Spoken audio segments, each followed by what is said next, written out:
आपका अपना YouTube channel Shekhar sir में आपका स्वागत है। टॉपिक बेटा आपका वही है, दो चर वाले रैखिक समीकरण। ठीक है ना। लेकिन आज इस टॉपिक में आपकी जो एक्सरसाइज नहीं है, विविध प्रश्नावली है। यानी कि इस टॉपिक में लास्ट वाली विविध प्रश्नावली में हमेशा हम इस प्रकार से चुनिंदा सवाल रखते हैं कि जो अक्सर हमारे यूपी बोर्ड एग्जाम में आते रहते हैं। ठीक है ना। तो वो हमारे यहाँ पर देखो, इस वीडियो में हमने चुनिंदा सवालों को हल करवा रहा हूँ। समझो जरा, निम्न समीकरण युग्मों को हल करना है। तो यहाँ पर मैंने दो सवाल दिए हैं, तो आप देखो बिल्कुल हटके सवाल है। अभी तक मैंने इतने सवालों को हल करवाया, उसमें एक भी सवाल ऐसा नहीं मिलेगा। खास क्या है कि ये बाकी में एक चर और y पर दो चर वाले रैखिक समीकरण हैं, रैखिक हैं, इसमें कहीं दो राय नहीं है। लेकिन जरा देखो, ये 41x इसके x का गुणांक है और 53y है, और दूसरे समीकरण में जस्ट अपोजिट है। यानी कि जो x का गुणांक था वो y पर चला गया और जो y का था वो x पर चला गया। ऐसे समीकरणों को हल करने के लिए अगर बेटा आप एलसीएम लेते रहोगे तो बहुत बड़ा सवाल हो जाएगा और आप परेशान हो जाओगे। तो ऐसे सवालों की मुझे एलसीएम नहीं लेना है, ये समझ लीजिए। इसमें ट्रिक लगाना बहुत आसान तरीका है, इस सवाल को आपको समझना पड़ेगा। मान लीजिए मैंने मानना क्या, ये समीकरण नंबर फर्स्ट, ये हमने इसको सेकंड दे दिया, दो समीकरण हैं। तो आप देखो, ऐसे समीकरण जब भी गुणांक बेटा आपस में चेंज हो तो हमेशा एक बार इनको जोड़ देना और एक बार बेटा घटा देना। तो हम क्या लिखेंगे कि समीकरण, यानी कि समीकरण फर्स्ट व सेकंड को जोड़ने पर, समझना बेटा, जब जोड़ेंगे दोनों को तो चिन्ह में कोई परिवर्तन तो होगा नहीं। जब चिन्ह में कोई परिवर्तन नहीं होगा तो क्या हो जाएगा, 3 और 1 4 और 5 4 9 94x हो जाएगा। इसी प्रकार से 3 1 4 5 4 9 94 22 और 7 5 बेटा 12 और 4 3 7 और 1 बेटा 8, 1 और 1 2, 2 से 82 हो गया। यहाँ से 94x मैंने 94 कॉमन लिया तो x प्लस के y बराबर के बेटा 2 से 82 हो गया। 94 का भाग लगेगा, ठीक है ना, और 9 का भाग देंगे हम 28 में, 9 के 27, 3 बार जा रहा लगभग, तो 4 को 12 की 2, 3 में 27 28, यानी कि 94 का भाग अगर हम 2 से 82 में देंगे तो 3 बार चला जाएगा। इस प्रकार से x प्लस y बराबर 3, ये समीकरण नंबर बेटा थर्ड हो गया। बड़ा आसान लग गया, ठीक है ना। वरना 53 41 की आप एलसीएम लेते रहोगे, फिर आपस में इसमें 41 गुणा करते, क्योंकि दोनों बेटा कैसी अभाज्य संख्या हैं, इस बात को समझो। तो 41 का गुणा ऐसे में होता, 53 गुणा ऐसे में होता, बहुत बड़ी लेंथी आपके सवाल हो जाता है, यानी कि प्रक्रिया बढ़ जाती और आपका समय नष्ट हो जाता है। तो बड़ा आसान मैंने बना दिया। अब हम क्या करेंगे, अब एक बार हमने क्या कर दिया जोड़ने पर, अब हम लिख देंगे समीकरण फर्स्ट व सेकंड को घटाने पर, ठीक है ना। तो चाहो तो इसको आप यहाँ लिख लें और ना चाहो तो यहाँ पर लाइन खींच करके आप नीचे लिख लेना, कोई दिक्कत नहीं है। हम यहीं पर घटाने पर हमने क्या कर दिया, चिन्ह में परिवर्तन कर दिया। ठीक, आप चाहो तो ऐसा कर दें, कहीं कोई दिक्कत नहीं है, लेकिन नीचे लिख दें। ठीक, चलो ले नहीं करते हैं, हटाओ। तो एक बार क्या करेंगे, हम लिख देंगे। तो ये आपका 41 x हो गया, 53y बराबर 135। ठीक, ज़्यादा शॉर्ट भी अच्छा रहेगा। और ये 41y बराबर के 147। यहाँ हमने क्या कर दिया, चिन्ह परिवर्तन करें क्योंकि मैं घटा रहा हूँ, तो माइनस माइनस माइनस। ठीक है, समझो जरा। अब 53 आपका बड़ा है तो 3 में से भी एक गया तो 2 बचा, और 5 में से आपके 4 गए तो 1, यानी कि माइनस का 12x। इसी प्रकार से यहाँ पर प्लस का बेटा 12y हो जाएगा, और बराबर 135 छोटा 147 अधिक है। 7 में से 5 का बेटा 2 बचे और 4 में से 3 गए, यानी कि 1 माइनस का। यहाँ से मैंने माइनस 12 कॉमन लिया तो x माइनस प्लस माइनस, और 12 एकम 12 22, यानी कि माइनस 12, और 12 से 12 बेटा कट गया तो 1 आया। तो x माइनस y बराबर 1। दिस इज फोर्थ इक्वेशन आपका आ गया। ठीक, अब आप देख रहे हैं दोनों समीकरण बहुत ही आसान है। तो यहाँ पर हम लिखेंगे कि समीकरण थर्ड व फोर्थ से, ठीक, तो थर्ड कहाँ है, थर्ड आपका x प्लस y बराबर के 3 है, और फोर्थ बेटा एक्स माइनस वाई बराबर 1 है। प्लस माइनस के हैं तो निश्चित है चिन्ह नहीं परिवर्तन करना पड़ेगा, लिख देंगे जोड़ने पर। ठीक है, तो प्लस माइनस आपका कट जाएगा। एक्स में एक्स जोड़ देंगे बेटा 2x हो जाएगा। 3 में हम 4 एक जोड़ देंगे तो 4 होगा। 2 से डिवाइड करेंगे तो 2 आ गया। x बराबर बेटा 2 आ गया। ठीक, इस x का मान समीकरण चाहे तो थर्ड में रख दीजिए और चाहे बेटा फोर्थ में रख दीजिए। ठीक है ना, तो थर्ड क्या है? थर्ड हमारा x प्लस वाई बराबर 3 है। चूंकि x बराबर 2 है तो 2 प्लस के y बराबर 3, y बराबर 3 माइनस 2, y बराबर 1। यानी कि यहाँ पर आप देख रहे हैं x और y की वैल्यू निकल के क्या आ गई। चूंकि कह सकते हैं x बराबर 2 और y बराबर 1, ये हमारा बेटा सटीक आंसर है। ठीक, तो देखो कितना आसान हो गया सवाल, वरना क्या करते आप मल्टीप्लाई करते रहते और आपको वीडियो मतलब कि सवाल बहुत कठिन हो जाता। ठीक है, यहाँ तक कि हो सकता है कि आप गलती भी कर बैठो। ठीक है, इसको रेज कर देते हैं। अब आप देखो जो सवाल नंबर हमारा दूसरा है इसको हल करते हैं। ये भी बिल्कुल नया टाइप का सवाल है, आप देख रहे होगे। ठीक है ना, है ना। यानी कि सवालों की किताब को जब एनसीईआरटी के यूपी बोर्ड को आप सवालों को हल करोगे देखोगे आखिर है क्या। तो हालांकि यूपी बोर्ड से लिया गया है लेकिन एनसीईआरटी में ऐसा सवाल आपको मिलेगा नहीं, एक कन्फर्म मान लीजिए।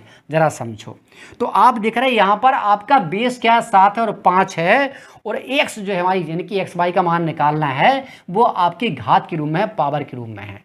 तो हम क्या करेंगे यहाँ पर मानेंगे, इसको यहाँ हल करते हैं, दूसरे को बेटा यहाँ सॉल्यूशन देते हैं इसका। समझो, तो माना कि 7 की पावर x बराबर बेटा p मान लेते हैं और तथा 5 की पावर y बराबर बेटा q मान लेते हैं। ठीक है ना, जब q मानेंगे तो समझो इसको हम क्या लिखा, तब हम क्या लिखा है यहाँ पर 7 की पावर x प्लस के 5 की पावर y बराबर 74 और 7 की पावर x का मतलब होगा बेटा p और 5 की पावर y का मतलब होगा बेटा q बराबर 74। इसको मैंने दे दिया समीकरण नंबर फर्स्ट, यहाँ नहीं दिया मैंने।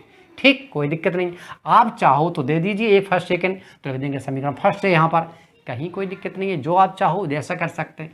अब आप देखो इसको, देखो चूंकि क्या लिखा 7 की power x plus 1 minus 5 y की पावर 5 की पावर y प्लस 1 बराबर बेटा 2 से 18। यहाँ थोड़ा समझने वाली बात है। यहाँ तो समीकरण फर्स्ट में जो बनाया मैंने आसान था क्योंकि माना और मैंने वैल्यू रख दी, समझ निकल के आ गया, एक क्वेश्चन बन गया आपका रह के समीकरण। लेकिन यहाँ तो नहीं है। तो यहाँ पर कक्षा 9th में आपने घातांक के नियम पढ़े होंगे बेटा, क्या कि अगर a की पावर m इंटू ए की पावर n लिखा है तो a की पावर बेटा m प्लस n लिख सकते हैं। इसका मतलब यहाँ पर आधार बेटा समान है तो ये लिखा जा सकता है, गुणा में घात जुड़ जाएंगी। इसका मतलब इसको हम इतना लिख सकते हैं। तो इस रूम में हमारा ये लिखा है तो इसको लिख सकते हैं हम 7 की पावर x इंटू 7 की पावर 1। क्लियर है, आधार समान है, x की प्लस 1 हो जाएगा। इसी प्रकार से 5 की पावर y इंटू 5 की पावर 1 कन्फर्म है बेटा, देख लो चेक कर लो, बराबर 2 से 18। यानी कि अब आप देख रहे हो कि 7 की पावर x और 5 की पावर y, 7 की पावर x का मतलब है बेटा p इंटू 7 यहाँ लिखो, यहाँ कोई दिक्कत नहीं है, गुणा में है। इसी प्रकार से 5 की पावर y का मतलब बेटा क्या q इंटू आपका 1 है बेटा, यहाँ पर क्या लिखेंगे हम 1 लिखेंगे, यानी कि 5 की पावर 1, 7 की पावर 1, 5 की पावर बेटा 1 लिखेंगे। तो इंटू क्या हो जाएगा यहाँ पर, यानी कि यहाँ पर q आ गया और 5 यानी कि आपका 5 हो गया बराबर के 2 से 18 सेकेंड। कन्फर्म है, यहाँ पर q यहाँ पर 5 है तो निश्चित है ये प्लस माइनस के इसमें 5 का गुणा आपको करना पड़ेगा। तो क्या लिख देंगे हम लिखेंगे कि समीकरण फर्स्ट में 5 का गुणा करने पर। ठीक है ना, तो इसको आप यहाँ से हटा देते हम यहाँ लिखेंगे। ठीक है, तो देखो 5 का गुणा करेंगे तो 5p हो जाएगा, 5q बराबर 5 चौको 20 और 5 सत्ते 35 और 2 कितना होगा 37 और जे आपका 7p माइनस के 5q बराबर 2 से 18। अब आप देख रहे हैं प्लस माइनस के हैं बेटा, तो निश्चित क्या लिखेंगे, जोड़ने पर। ये बात तो आपको अच्छी प्रकार से समझ में आ गई होगी कि कब जोड़ा जाता है और कब घटाया जाता है। तो यहाँ पर आप देख रहे हैं कि 7 5 कितना होगा बेटा, 12p होगा, बराबर 8 रहेगा, 7 और 1 8 रहेगा, 3 2 5 हो गया, 12 से काटो, कटता नहीं कटता, 12 चौको 48, ठीक है ना, 12 चौको 48 हो गया, ठीक है ना। और 48 यानी कि 12 चौको 48 होगा, 12 पंच 60 ज़्यादा हो रहा, 12 चौको 48 और आपका क्या बच्चा 10, है ना। तो 12 नम्मा 100, है ना, 12 नंबर 108, 9 दूनी 18, 1 9 1 10, सही है, 12 नंबर 108। तो P बराबर आपका 49 आ गया, ठीक है ना। ठीक है, तो 12 नंबर कितना होगा 108, ठीक क्लियर में। अब आप देखो इस P का मान, यानी कि समीकरण आप फर्स्ट में काय का P का मान रखने पर, समझो जरा, P का मान रखने पर देखो बेटा, तो देखो फर्स्ट कहाँ जी लिखा है कि P प्लस के Q बराबर 74, और P की वैल्यू बेटा 49 प्लस के Q बराबर 74, यानी कि Q बराबर 74 माइनस 49, तो Q बराबर 13, यानी कि 4 में होगा 14 मान लेते हैं हम, तो 14 में से 9 गया 9 5 बेटा 14, और 7 में से 5 गए बेटा 2, यानी कि Q बराबर बेटा 25 आ गया। तो मुझे P और Q की वैल्यू तो नहीं निकालना, मुझे मान निकालना है x और y का, इसको मुझे हल करना है। तो यहाँ समझना जरा बेटा, बहुत ध्यान से समझना, हमने क्या माना, हमने माना कि 7 मतलब कि 7 की पावर x बराबर बेटा p माना, क्या माना p, और p की वैल्यू कितनी निकल के आई, चूंकि p बराबर बेटा 49 निकल के आया, जरा समझो। तो 7 की पावर x बराबर 49, अगर चाहें तो 49 को हम क्या ले सकते हैं 7 की पावर 2। फिर यहाँ पर नाथ का नियम आ गया, रूल्स घातांक का, कि अगर a की पावर m बराबर a की पावर n, यानी कि आधार समान हो, घातें बेटा बराबर हो, तो निश्चित m बराबर n हो जाएगा, घातें आपस में बराबर हो जाएंगी। तो हम कह सकते हैं कि x बराबर बेटा 2 निकल के आ गया। इसी प्रकार से फिर हमने क्या माना कि y की पावर 5 की पावर y बराबर q माना, और चूंकि q बराबर आपका 25 है, तो 5 की पावर y बराबर के 25, तो 5 की पावर y बराबर 25 मतलब क्या होगा 5 की पावर 2। फिर वही है, बेस आपका समान है, तो इसका मतलब है घात भी आपस में बराबर हो जाएगी। तो आप देख रहे हैं यहाँ पर x और y की जो वैल्यू निकल के आई वो दोनों समान निकल के आई, कोई दिक्कत नहीं है इससे हमें कि समान निकले या असमान निकले, ठीक है ना, लेकिन हमारा x और y का मान अवश्य निकला है, कन्फर्म है। ये सवाल आपको बहुत ही अच्छे ढंग से समझ में आया होगा। तो कभी भी इस प्रकार से सवाल आ जाए घात के रूप में, आप उसको इस प्रकार से हल कर सकते हो। तो सवाल नंबर बेटा तीसरा कहता है कि एक कक्षा में विद्यार्थियों को पंक्तियों में खड़ा करना है, ठीक है, होना है। यदि पंक्ति में 3 विद्यार्थी अधिक होते हैं तो एक पंक्ति कम हो जाती है, और यदि पंक्ति में 3 विद्यार्थी कम होते हैं तो 2 पंक्तियां अधिक बनती हैं। तो कक्षा में मुझे विद्यार्थियों की संख्या ज्ञात करना, बहुत ही मज़ेदार सवाल है, कक्षा में ऐसा पूछा भी जाता है, ठीक है ना, हंसी हंसी मजाक में कभी कभी विद्यार्थी मतलब टीचर पूछ देता है, तो उसका सॉल्यूशन के लिए बहुत ही अच्छा सवाल है, आप देखो बता सकते हैं इसके बेस पर।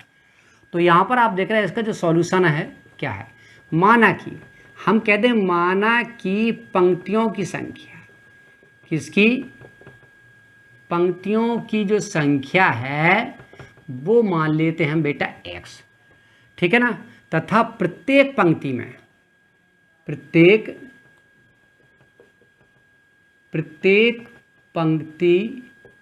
में विद्यार्थी, ठीक है ना, विद्यार्थी या विद्यार्थियों की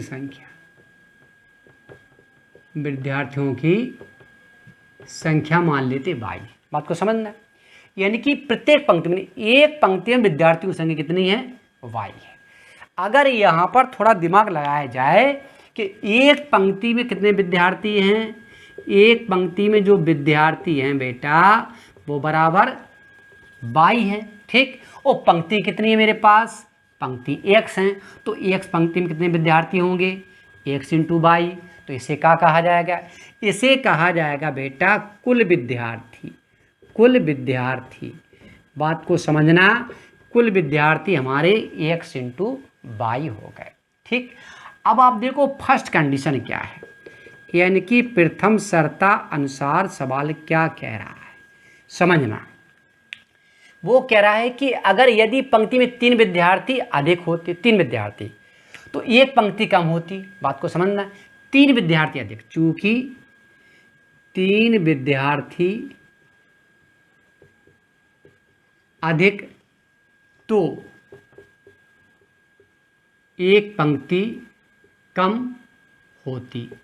मतलब है अगर 3 विद्यार्थी अधिक हो जाएं, ठीक है ना, या किसी बेंच पर बैठा दिए जाएं, यानी कि 3 विद्यार्थी अधिक हो जाते तो एक पंक्ति कैसी कम पड़ जाती है, एक पंक्ति कैसी कम पड़ जाती है।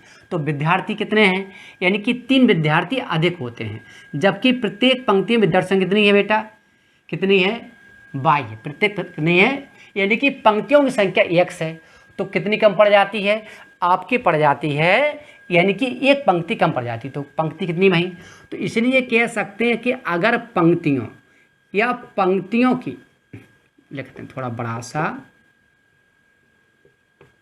पंक्तियों, तो पंक्तियों की संख्या क्या होगी इस कंडीशन पर, पंक्तियों की जो संख्या होगी थी आपकी x, लेकिन एक पंक्ति कम पड़ जाती है। ठीक है, तो विद्यार्थी कितने बढ़ा दिए जाते हैं, जब 3 विद्यार्थी बढ़ा दिए जाते हैं तब प्रत्येक पंक्ति में विद्यार्थी, तब विद्यार्थी कितने हो गए, तब आपके बेटा जो विद्यार्थी भाई वो हो गए आपके 22 प्लस के 3। यानी कि एक पंक्ति में जब 3 विद्यार्थियों को बढ़ा दिया जाता है तो प्रत्येक पंक्ति में कितने थे, 22 बैठते थे, यानी कि एक पंक्ति में 22 बैठते थे। कितने विद्यार्थी बढ़ गए, 3, तो कितने विद्यार्थी हो गए, 22 प्लस 3।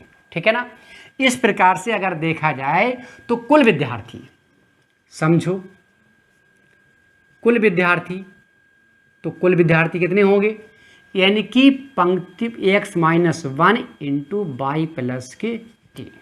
जिस प्रकार से एक पंक्ति में 22 विद्यार्थी थे, यहाँ पर एक पंक्ति में 22 प्लस 3 विद्यार्थी हैं, तो x माइनस 1 पंक्ति में x माइनस 1 इंटू 22 प्लस 3 होंगे। वो मेरे पास कुल विद्यार्थी हैं कितने पहले से, x इंटू 22, तो यहाँ पर लिखेंगे बेटा x बाई, गुणा करेंगे x का 22 में, x का 3 में तो 3x हो जाएगा, 1 का 22 में माइनस 22 हो जाएगा, और 1 का 3 में तो माइनस के 3 हो जाएगा। ठीक है ना, एक कैंसिल हो जाएगा, 3x लिखा रहेगा, 22 लिखा रहेगा, ये 3 इधर आएगा तो काय का हो जाएगा, प्लस का हो जाएगा, इसलिए बराबर 3 समीकरण नंबर फर्स्ट बन गया। ठीक है ना, इसी कंडीशन में अगर देखा जाए तो सेकंड शर्तानुसार, सेकंड शर्ता अनुसार सवाल क्या कहता है, सवाल कहता है कि यदि पंक्ति में 3 विद्यार्थी कम, तो चूंकि क्या है, पंक्ति में 3 विद्यार्थी कम, ठीक है ना, तो 2 पंक्तियां अधिक बनती हैं बेटा, 2 पंक्तियां अधिक बनती हैं, तब पंक्ति क्या हो जाएंगी, तब पंक्तियां क्या हो जाएंगी, तो पंक्तियां 2 अधिक बनती हैं। मेरे पास पंक्तियां कितनी हैं, x हैं, तो जब हमारे पास x पंक्तियां हैं, कितनी पंक्तियां हमारे पास आपकी क्या, तो 2 पंक्तियां, क्या कह रहा है वो, तो 2 पंक्तियां अधिक हो जाती हैं। पंक्तियां कितनी हमारे पास x हैं, तो आपका हो जाएगा x प्लस 2 हो जाएगा। ठीक है ना, अब आगे क्या कह रहा है, तो वो कह रहा है कि 3 विद्यार्थी अधिक होते, जबकि एक पंक्ति में कितने विद्यार्थी, 22 है, तो 3 विद्यार्थी क्या होते हैं, 3 विद्यार्थी कम हैं, यानी कि तब विद्यार्थी का हो जाएंगे, यानी कि कब है, प्रत्येक पंक्ति में। ठीक है, यही मान चलो विद्यार्थी लिख देते खाली, तब विद्यार्थी कितने हो जाएंगे, 22 प्लस के 3 विद्यार्थी, एक मिनट को, 3 जब पंक्ति में 3 विद्यार्थी कम होते तो 22 माइनस के 3, ठीक, 22 माइनस 3 आपका बेटा हो जाएगा, 22 माइनस आपका 3 हो जाएगा। क्लियर है, तो क्यों, क्योंकि आपकी 2 पंक्तियां अधिक होती हैं। पंक्तियां कितनी मेरे पास, पंक्तियां 1 से, तो 2 अधिक कर दी तो x प्लस 2 हो गया। फिर वही बात, तो चूंकि क्या कह सकते हैं हम, कुल विद्यार्थी, अगर हम यहाँ देखें तो कुल विद्यार्थी, तो देखो एक पंक्ति में कितनी है, एक कहने का मतलब एक पंक्ति में कितने विद्यार्थी हैं, एक पंक्ति में मेरे पास विद्यार्थी x प्लस कितना होगा f के 2 माने जाएंगे, और जबकि कितने विद्यार्थी हैं y माइनस 3 हैं, तो कितने होंगे, ज़्यादा होंगे, ठीक है ना। तो एक पंक्ति में यानी कि आपका x प्लस 2 तो कितना हो जाएगा x plus 2 into y minus 3 हो जाएगा, कन्फर्म है, ठीक है। क्योंकि यहाँ पर जो पंक्तियाँ x प्लस 2 हैं, जबकि एक पंक्ति में कितनी, मतलब कि x प्लस 2 पंक्ति हमारे पास हैं, तो एक पंक्ति में जो विद्यार्थी हैं वो कितने हैं, x प्लस 2 हैं।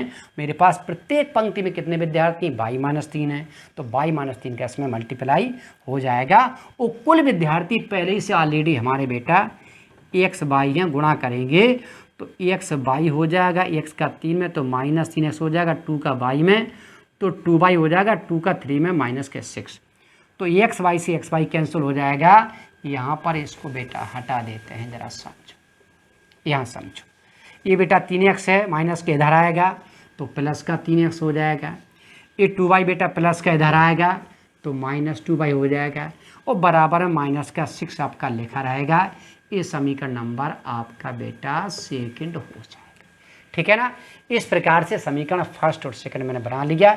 यहाँ y है, यहाँ पर 2y है, यहाँ 3 है, यहाँ पर भी 3 है, कोई दिक्कत नहीं है। जब 3 बराबर हैं तो यहाँ लिखेंगे समीकरण फर्स्ट व सेकंड से, तो क्या हो जाएगा 3x माइनस y बराबर के 3 और 3x माइनस 2y बराबर के माइनस 6 है।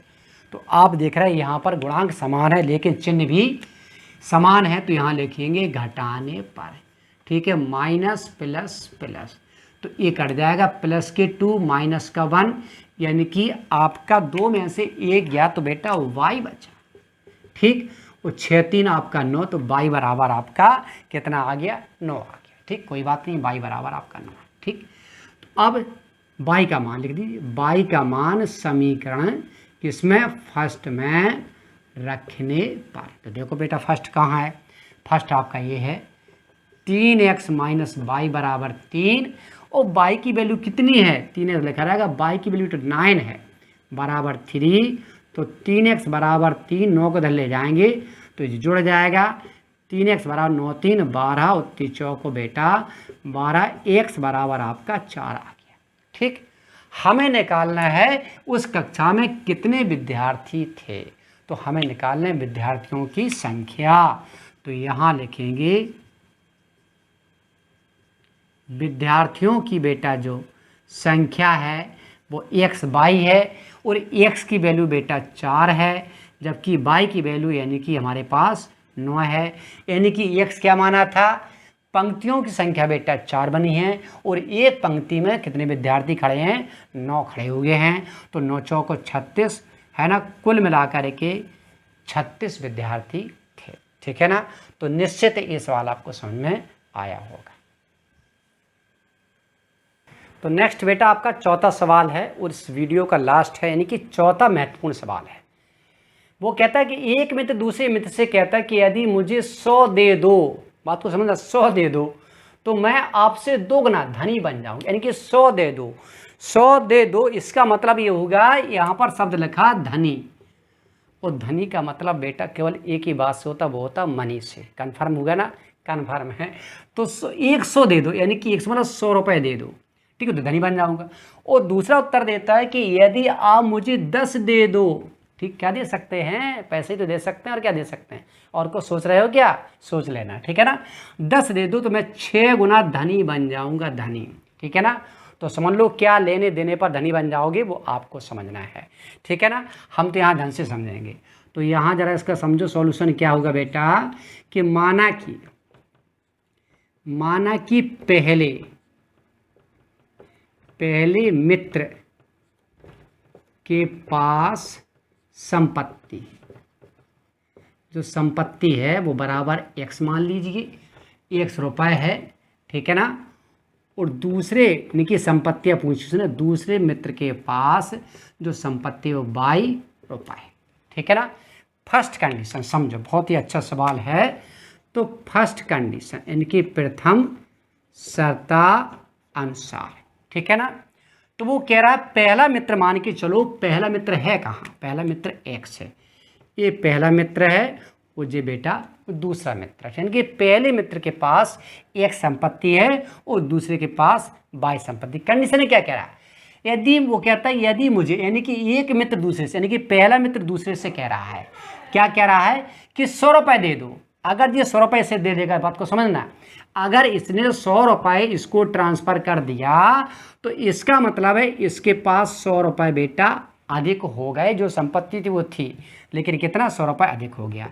लेकिन इसके पास जो संपत्ति थी उस संपत्ति में उसका 100 रुपये बेटा कम हो जाएगा, ठीक है ना। तो मैं कौन, ये कह रहा है, यानी कि पहला मित्र यही तो है, ये दूसरा है। तो मैं, यानी कि जो पहला वाला 2 गुना धनी बन जाऊंगा, तो मैं आपसे, यानी कि जे वाला है इससे 2 गुना धनी जे बन जाएगा। अगर जे बन गया वो मुझे समीकरण बनाना है तो इसका दुगना कर देंगे तो दोनों आपस में बराबर हो जाएंगे। कन्फर्म है। इस प्रकार से x प्लस के 100 बराबर के 2y माइनस के 2 से x माइनस के 2y इधर लाएंगे, समझ गए होंगे, और माइनस का आपका 2 से माइनस के 100, तो x माइनस 2y बराबर के माइनस के 300। इस फर्स्ट आपका समीकरण हो गया। फिर कंडीशन क्या है, सेकंड शर्तानुसार। सेकंड शर्तानुसार जो है वो क्या है, फिर वही मित्र है x और y। अब क्या कहता है, अब वो कहता है कि यदि आप मुझे, यानी कि अब दूसरा मित्र उत्तर दे रहा है, यानी कि दूसरा कौन है जी, ये उत्तर दे रहा है कि यदि आप मुझे, इससे कह रहा है कि 10 दे दो, यानी कि 10 रुपये दे दो। तो अगर ये इससे 10 रुपये देगा, कौन कि यदि जे इससे कह रहा है, यानी कि ये इससे कह रहा है कि 10 दे दो, तो अगर ये ट्रांसफ़र करता है पैसा 10 रुपये से देता है तो समझना इसका मतलब इसमें 10 रुपये इसके वापस बढ़ जाएंगे, लेकिन बेटा इसके 10 रुपये इस संपत्ति से कम हो जाएंगे। इस बात को समझना है, ठीक है ना, बढ़ गए। तो वो कह रहा है, जे कह रहा है तो मैं आपसे 6 गुना धनी बन जाऊंगा। कौन बन जाएगा, ये 6 गुना धनी बन जाएगा। और मुझे बनाना है समीकरण, मुझे दोनों को बराबर करना है, तो 6 गुना में इसका कर देंगे। सिंपल सी बात आ गया। देखो तो हल करेंगे तो यहाँ पर आपका 6x माइनस के 60 हो जाएगा, y प्लस के 10, 6x लिखा रहेगा माइनस का y और प्लस का 10 इधर आएगा तो प्लस का बेटा 60 हो जाएगा। तो 6x माइनस के y बराबर 70, ये आपका सेकंड हो गया। ठीक, यहाँ पर आप देख रहे हो कि 2y है और यहाँ पर y है, यहाँ पर x है, यहाँ पर 6 है। तो आसान किससे गुणा हल करना है, यानी कि इसमें यदि हम किसका 3 का गुणा, नहीं, अगर हम इसमें बेटा 2 का गुणा कर दें तो 2y हो जाएगा, यहाँ भी 2y है। तो हम क्या लिखेंगे कि समीकरण, चलो समीकरण किसमें, सेकंड में, समीकरण सेकंड में 2 का गुणा करने पर, ठीक है। तो फर्स्ट तो आपका लिखा रहेगा जानते हो, तो x माइनस 2y बराबर के माइनस 300 और 2 गुणा करेंगे तो 2 छक 12x और माइनस के 2y और बराबर 2 सत्ते 14, यानी कि 140। चूँकि 2y समान तो हैं लेकिन विपरीत नहीं है चिन्ह में, तो फिर वही हम क्या करेंगे, हमें यहाँ पर घटाने पर लिखना पड़ेगा ए माइनस ए प्लस ए माइनस।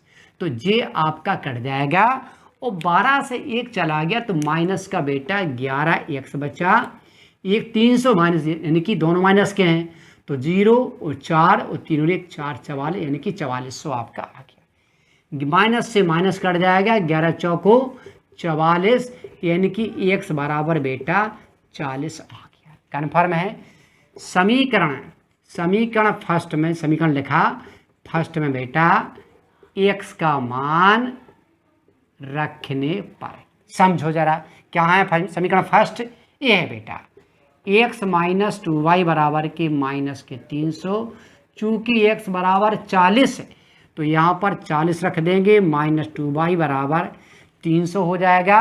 40 बेटा प्लस का है, इधर जाएगा तो माइनस का हो जाएगा, तो माइनस 2y बराबर के माइनस 300, माइनस ये भी 40 हो गया तो माइनस 2y लिखा रहेगा, ये माइनस के बेटा 340, क्योंकि दोनों ही माइनस के, माइनस से माइनस कट जाएगा, 2 का डिवाइड करेंगे, 2 एकम तो 2 सत्ते 14, 70, y बराबर 170 आपका आ गया।